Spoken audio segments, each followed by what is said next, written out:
Il faut que tu prophétises encore sur un grand nombre de peuples et de nations et de langues et de rois. Apocalypse 10, verset 11. ASJH 1889 du Cap Haïtien.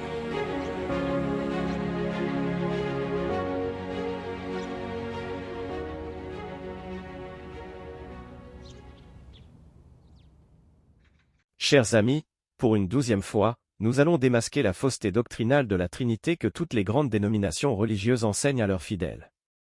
Alors, c'est un réel plaisir pour nous de vous dire bienvenue dans notre série « Réponse aux objections trinitaires ».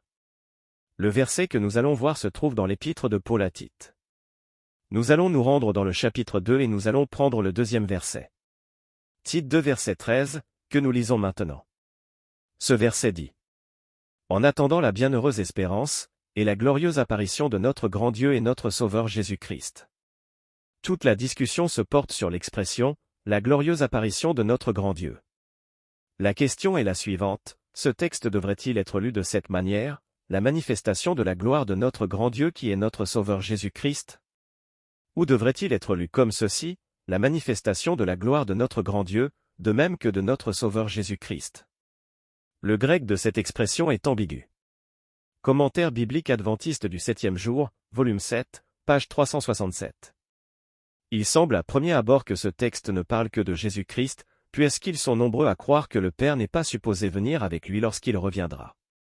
Ce verset suggérerait alors que Jésus est le grand Dieu dont il est question. Ce serait pour le moins incompréhensible, tout spécialement dans les écrits de Paul, qui considère que Jésus est un être divin, mais insiste avec force qu'il n'y a qu'un seul Dieu, le Père. Chose que nous lisons en 1 Corinthiens 8 verset 6. Le problème est résolu lorsque nous réalisons que l'impression laissée par le texte grec suggère qu'il ne se réfère pas tant à l'apparition du Christ ou de Dieu, ou même des deux, mais plutôt à la manifestation de leur gloire.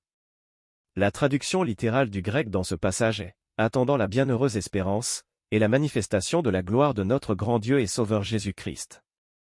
Tite 2 verset 13, traduction littérale de Hughes. D'autres traductions de la Bible telles que la version standard révisée, version moderne King James et la Bible en anglais de base, ont été fidèles au texte grec en reconnaissant que « l'apparition » fait référence à la gloire de Dieu plutôt qu'à Dieu lui-même. Cette interprétation du verset est en parfaite harmonie avec ce que Jésus a dit concernant son retour, lorsqu'il reviendra ce sera dans sa gloire aussi bien que dans la gloire de son Père. Ces paroles exactes sont « car quiconque aura honte de moi et de mes paroles, le Fils de l'homme aura honte de lui, quand il viendra dans sa gloire, et dans celle du Père et des saints anges. » Luc 9 verset 26. Une fois que nous avons compris cela, la signification du texte devient claire et est en parfaite harmonie avec le reste des Écritures. C'est ainsi que se termine notre 12e courte présentation. Que la grâce et la paix de l'Éternel Dieu et de Jésus-Christ soient avec vous.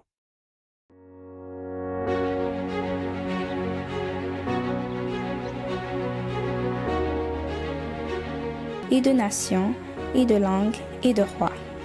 Merci d'avoir écouté cette présentation. Si vous souhaitez prendre part à la mission que Jésus-Christ confie à notre Église, contactez-nous via les coordonnées suivantes: ASJH 1889, caphaïtien@gmail.com, pour WhatsApp 509 32 32 41 42.